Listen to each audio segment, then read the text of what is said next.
boys are in the Championship this weekend as second place Bournemouth take on fourth place Blackburn bloody Rovers. Of course, they're going to lock horns and the Vitality. I'm going to talk all about it. Nick.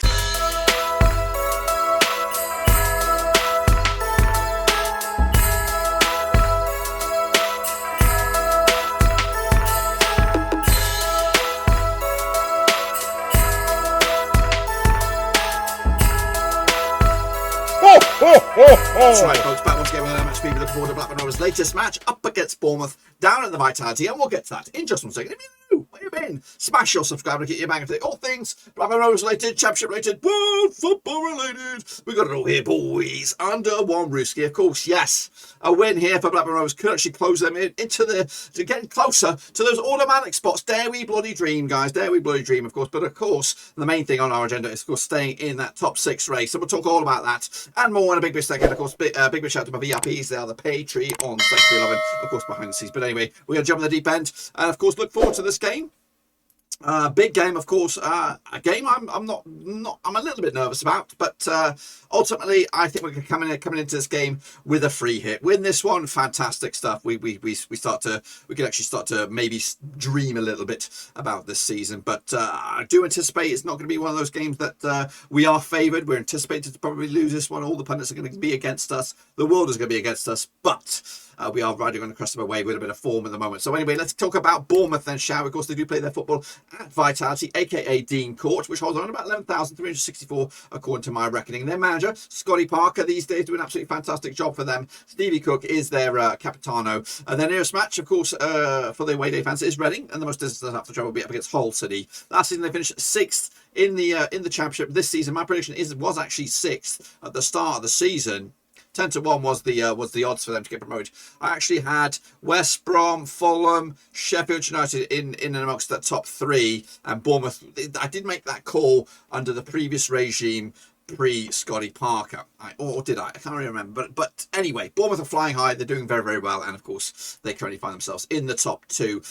Coming into this one, though, 3 draws on the bounce. In fact, they haven't won in the last 5. So that is actually good food for thought for Rovers. However, a lot of those games were on the road. But they're coming to this on the back of a draw. Last time they played after the Vitality, it was a 2-2 draw. That's back, of course, in the 27th of November as well. So they haven't won since way back in the 6th of November. So this could be, in fact, it probably is the best time to play Bournemouth because they're not playing very, very well at the moment.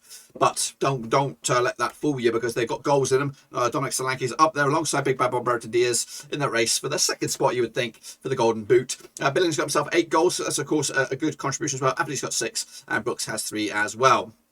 As for the discipline, Billing has got 6 yellows, Mepper's got 5, Cale Kenny got 5, Smith has got 4 as well. Lerma and Brooks both have red cards to their name. This is my expected starting lineup here. Maybe. It's what I'm going to go with anyway. Travers between sticks. We've got Smith at left back, Stacey at right back, Cook and Mepham in midfield, in the centre back there. You probably can have Cahill there instead of Mepham. Then you've got Marcondes, Cook and Billing in midfield. Potentially Christie maybe supporting Solanke. I got Jamal Lowe up there, but Gordon could be up there, who's been scoring goals as well. So I've gone with this a little bit, but of course the Mepham Lowe places are probably up for grabs, but I've gone with them for the time being. Let's take a look at, of course, their resume heading out of this game. Of course, they'll take on Middlesbrough next weekend. That's on the 18th of December. That's, of course, their last match before Christmas. And then they have their Boxing Day match on the 27th when they take on QPR, which, of course, will be another zinger game. Both those 2 games are on Sky Sports, if you have it. Meanwhile, of course, heading in towards the New Year, they'll take on Cardiff. And into the New Year, they'll take on Peterborough, of course, in their New Year's Day match again. And then, of course, they'll take on Yeovil in the recently drawn FA Cup match. So that's, of course, Bournemouth. What about the Blue and White halves? Of course, Blackburn Rovers. They do play the games at Ewood Park. Their manager is Tony Mowbray. Capitano is Darrell Lennon. The nearest match they'll play, of course, has already been done, but they played that at home. It's Preston North End. The most distance after travel is this game. It is Bournemouth. Last season, we finished 15th. My prediction was 10th at the start of the season. We're doing a little bit better than that at the time being. Of course, the odds were 20-1 to win the title at the start of the season. Of course, we're going into this in pretty good form, winning 4 of the last 5. Did we say that a little bit louder? So winning 4 of the last 5, so not too shabby there. The only hiccup was a draw against Bristol City. Of course, before that, there was a bit of a blip against the top of the table Crunch Clash side, Fulham. If we get one of those again, then hopefully this will follow, because the last 5 games have been an absolutely fantastic response. 3 clean sheets in the Battle Rovers, so we are coming into this. Probably Bournemouth are playing us probably the time they shouldn't be playing us. However, We'll have a look at the away form for Rovers. It's not as good as the home form. Home form has been stellar, besides the blip against Fulham. Let's take a little look then, shall we? Of course, the goals. Brereton Diaz got 17 in the league. I think he does still oust Solanke in the charts. We'll look at that in a minute. Gallagher got 5, Dolan got 4, and Ayala's got 2. Goals there are other goal scorers in amongst it, but they haven't been free scoring as Diaz, of course. Lenihan's up there with 5 yellows. Buckley's got 5. Travis and Brereton both got 4. As for the Reds, Van Heck and Carter picking up a red card apiece. Going with the back 5 again. It's been the method for the past 2 or 3 games now. I got Kaminsky between 6 if he's fit and raring to go. Pears did come in. Did a stellar job, kept a clean sheet as well against Preston North End. There was a lot riding on that, so I'm happy. I'm happy if it is. Well, of course, I'm beyond happy if it's Kaminsky, but I'm fairly confident that Pears is a cracking understudy when times need. I'm going to go with Leonard. So Pickering at left back, 9 bit right back, 3 centre backs. I'm going to go with it, and that looks quite tasty. That if we won't go with the back 3, having Leonard, Ayala, and Wharton as a back 3, I think that's going to be quite sassy at the back there. We've got Rothwell and Buckley with Travis in the 3-man midfield, with Diaz and Kadra starting, Dolan possibly on the bench. There might be other options as well, so not too bad. It kind of picks itself for the most part. Rovers, our resume out of this game would take on Birmingham next Saturday. Our Boxing Day game is an away trip to the K-Com, and then we take on Barnsley back at Ewood Park. Huddersfield as well on New Year's Day-ish, and then Wigan in the FA Cup. It's not a bad 5 heading into the new year for Rovers. This game is, like I say, free hit. We do well, then I think we're laughing. Let's take a look at the stats then between these two sides. Of course, throughout the season so far, let's take a look at Bournemouth on the left-hand side. They are the orange. 42% of all their possession is in the middle third, 30% is in the defensive third, and 29% going forward. Rovers a bit more in midfield, 43% in the midfield, 29% going backwards or in their own half, and of course 28% going forward. Of course, when they have the ball, though, Bournemouth preferring down the left-hand side, 42% of all their possession down the left, 35% down the right, 25% or 23% down the middle. Rovers preferring the right-hand side to the left, of course, occasionally going down the middle as well. How about the shots then? Shots, 55% of all their shots in the 18-yard box, 32% long-range bad boys, and 13%, quite a lot,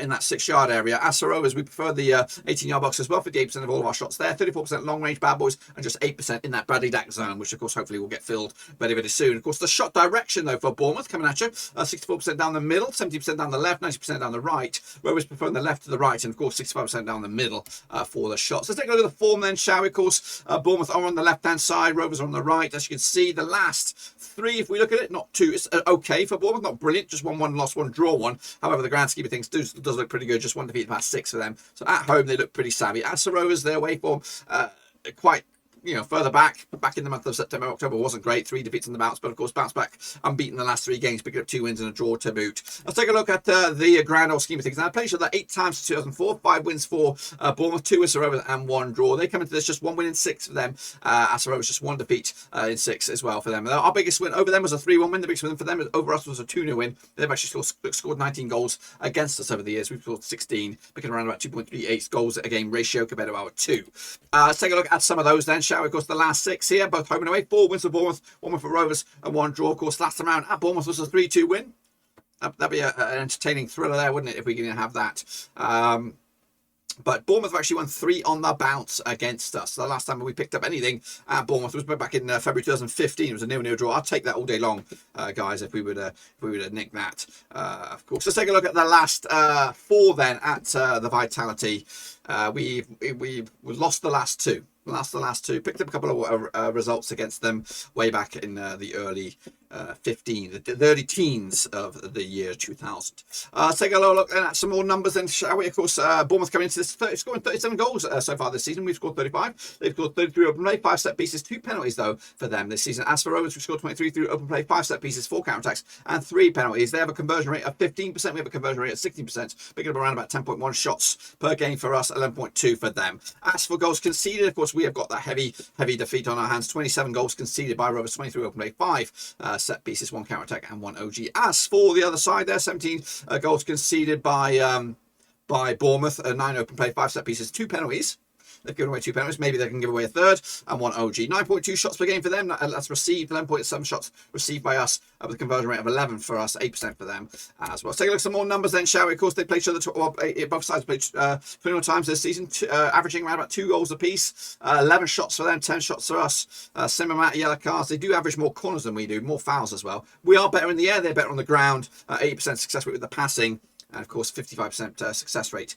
80% success rate, 55% possession go in favour of Bournemouth. As for their home versus our away, they pick up more goals than we do on the road. They pick up 2 goals a game at home. They pick up more shots as well, more corners. They are pick up more fouls as well. Again, we still dominate the air compared to them. 55% for them possession compared to our 43, and again, pass success rate is better than them. 79% heading into this game. Of course, let's take a look then at, of course, what we can expect from this match. The strengths for Bournemouth: scoring chances, attacking down the wings, creating chances through individual skill. Their weaknesses, though: aerial duels, avoiding fouling in dangerous areas, protecting the lead as well. They prefer to come down the left hand side, possession football, short passes, and also play the offside trap. And they're very, very aggressive. As for Rovers, though, our strengths are finishing, scoring chances, counter attacks, creating chances using through balls, creating chances through individual skill, scoring chances, and stealing the ball from the opposition. Our weaknesses, though: defending against attacks down the wings, defending against long shots, defending against trying to keep a hold of the ball, and also avoiding the offside.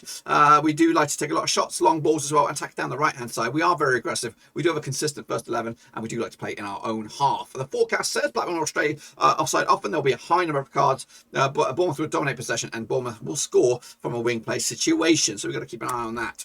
This is the journey so far for both teams. Of course, Bournemouth are in the solid square there. Never been out the playoffs, barely. I think they were out a couple of occasions in the season, but of course now they rise above the playoffs, sitting in second spot quite comfortably, I might imagine. As for Rovers, a good season this. A lot of us were anticipating a bit of a struggle season. I did anticipate 10th for us. It could still end up being 10th, but right now we are riding a crest of a wave into 4th spot. And a win for us could this weekend could go to 3rd and actually close in. And there we say it, on the top 2.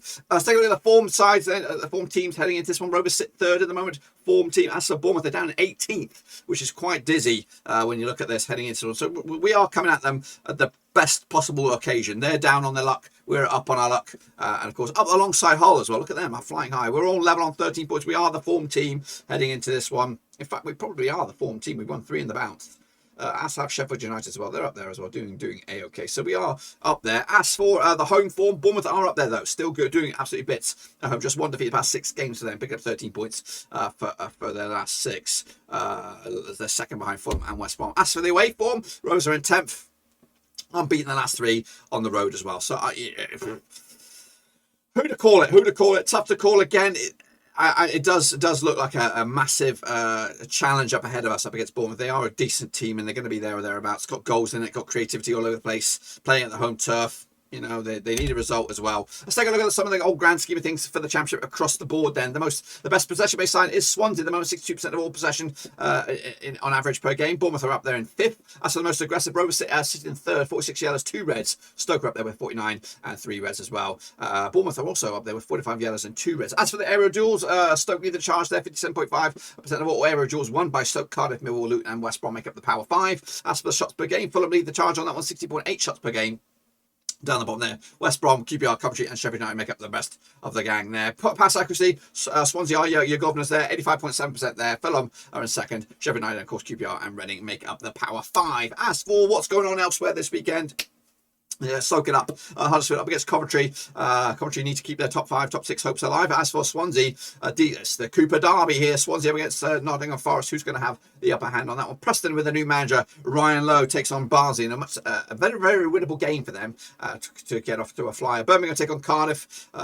West Brom against Reading there. Of course, Hull City against Bristol City. Bit of a relegation-ish kind of encounter there. Luton Town up against Fulham.